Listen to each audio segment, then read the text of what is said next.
Hello friends and welcome to Smart Coach. Today we are talking about the Anglo-Burmese War.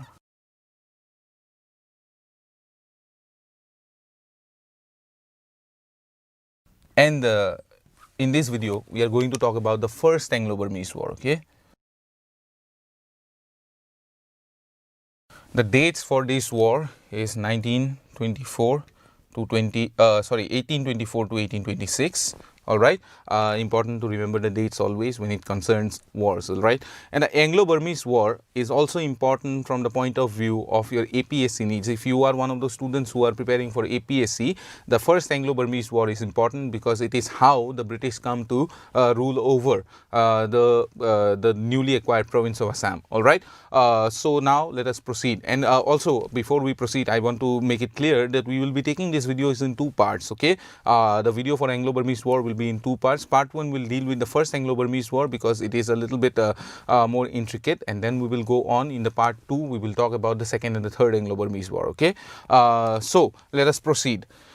Now, before we learn about the engagement in particular, we will have to know about the background. And as far as the background is concerned, okay, Burma at this point of time was being ruled by the Konbaung dynasty, all right.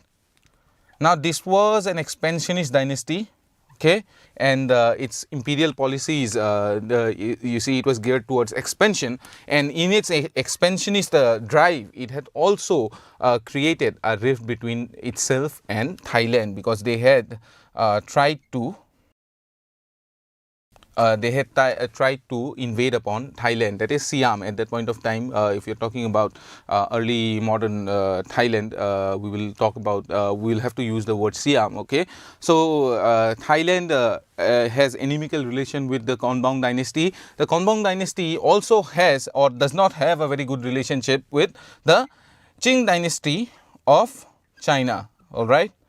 So, the Qing dynasty of China also does not have very good relationship with the Konbaung dynasty, and therefore, they are now feeling quite locked within their own territories. And in this, you see, at this juncture, the Konbaung dynasty ruled by King Badopaya,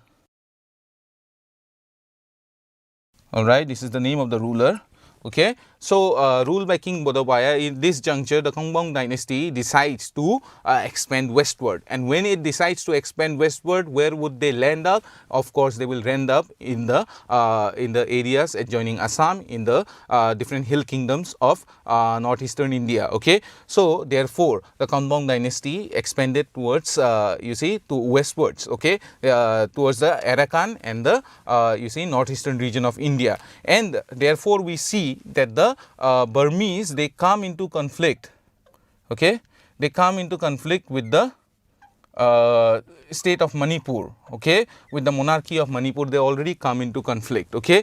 And you see, later on, the Burmese also come into conflict with the Ahom kingdom, okay.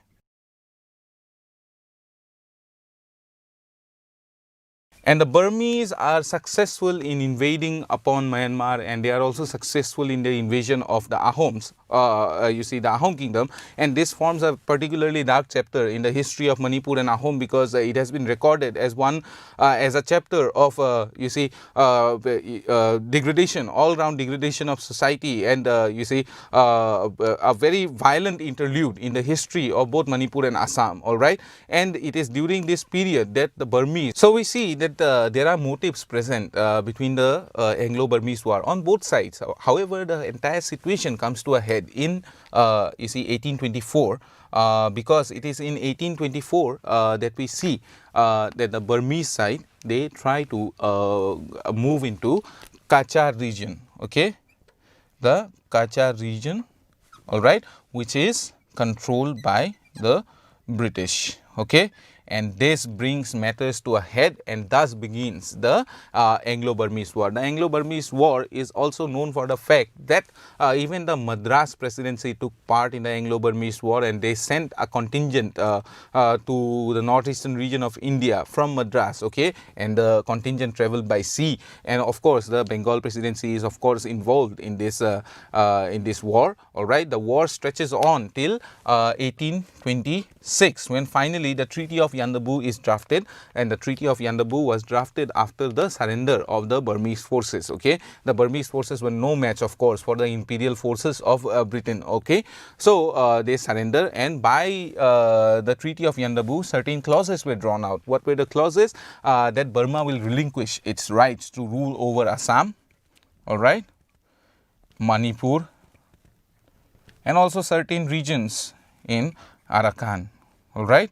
So Burma lost its you see, right to rule over these areas, and of course Burma also had to surrender 1 million pound, okay, 1 million pounds sterling, okay, as a war indemnity. Apart from that, there was also sharing of diplomatic missions, okay. Diplomatic missions were shared between both Burma and the British India, okay. And apart from that, what we also see is that you see, trade relations were to be established, okay.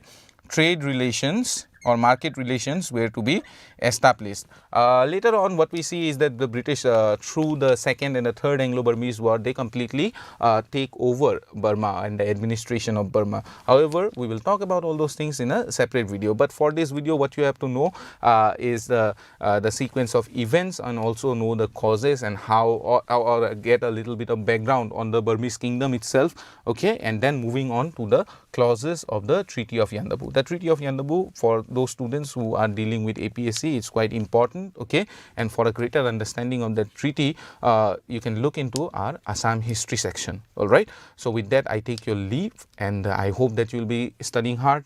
Thank you.